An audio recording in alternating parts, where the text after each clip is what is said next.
This is my homemade soldering flux. It's nothing more than 5 grams of rosin, 20 grams of isopropanol, giving a 20% solution by weight. It has 2 problems. One, if you leave the lid on, it will evaporate. And 2, it is flammable, so it's best advised to make it in small quantities. Is it any good? No, and yes, there are situations where you might wish to use it to some benefit. However, this has presented me with a lot of questions about flux and when and where to use it. And I've been looking at flux cord solders such as these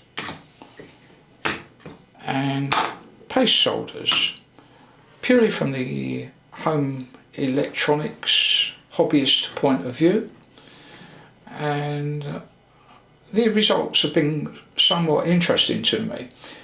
They will be featured in a future video. In the meantime, you can watch me bumble along making this 20% solution and getting it wrong in the rest of this video.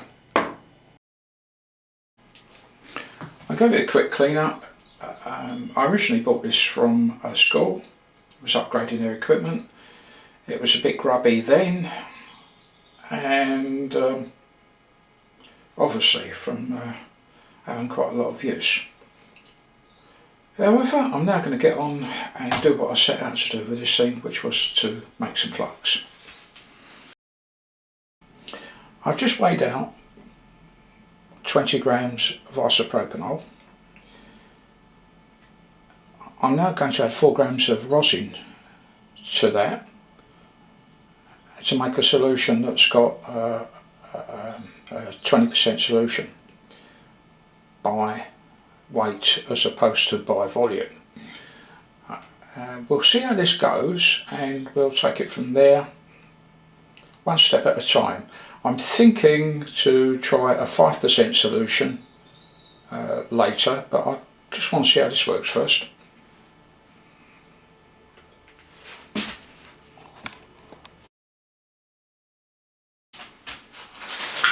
Well, this stuff is incredibly dusty, so don't sort of do it with any drafts around. I've set the balance to measure 4 grams.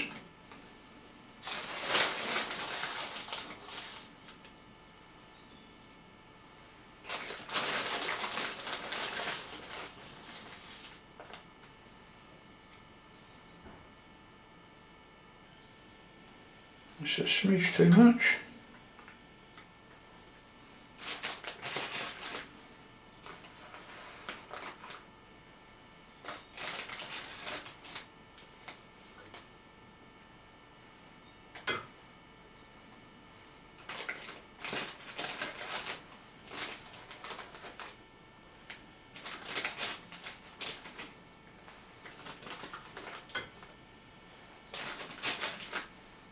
That's it, 4 grams.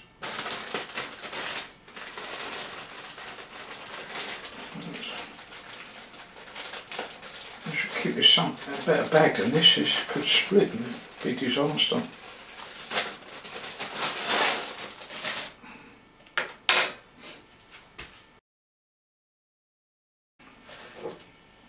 I'm going to transfer it to my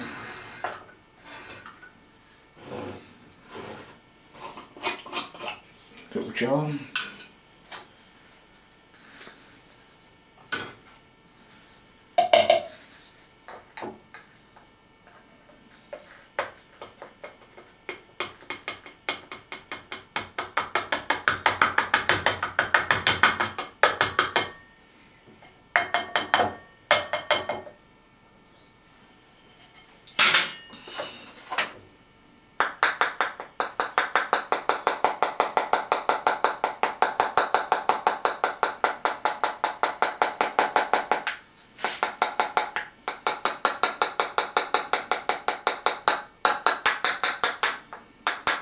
That was a bright idea. I was expecting it to sort of just flow straight in.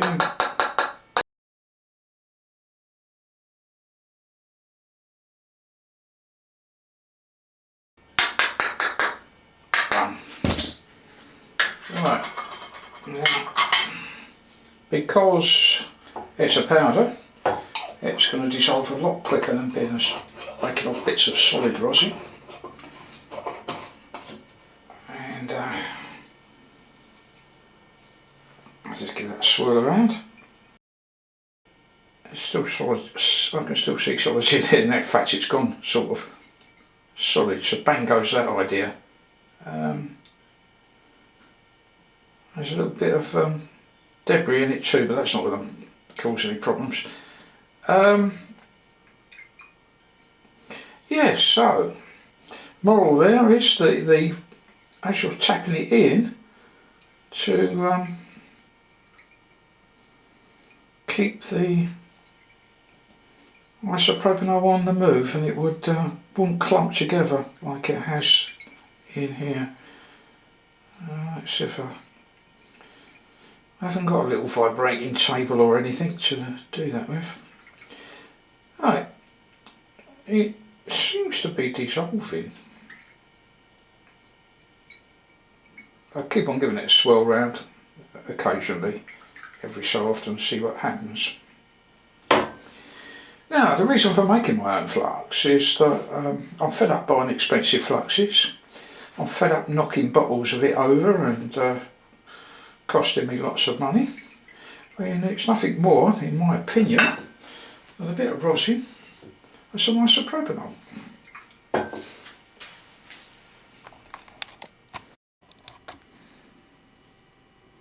Well, it's about 30 minutes later and it's all dissolved. No sort of lumpy bits in there that I can see. Quite pleasing. Looks like a urine sample, but there you go. 20% solution by weight of rosin and isopropanol.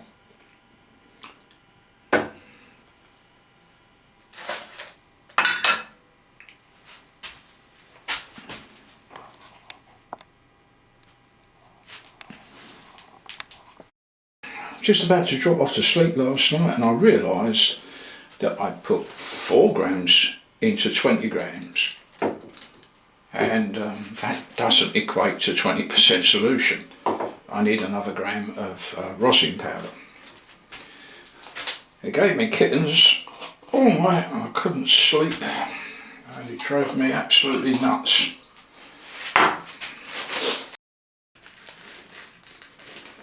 I've gone quiet because I'm concentrating.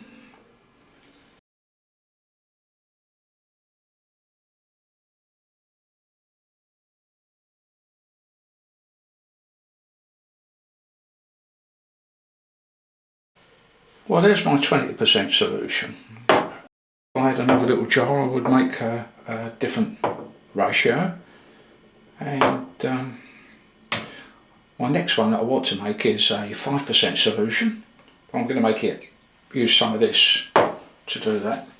But that will be later.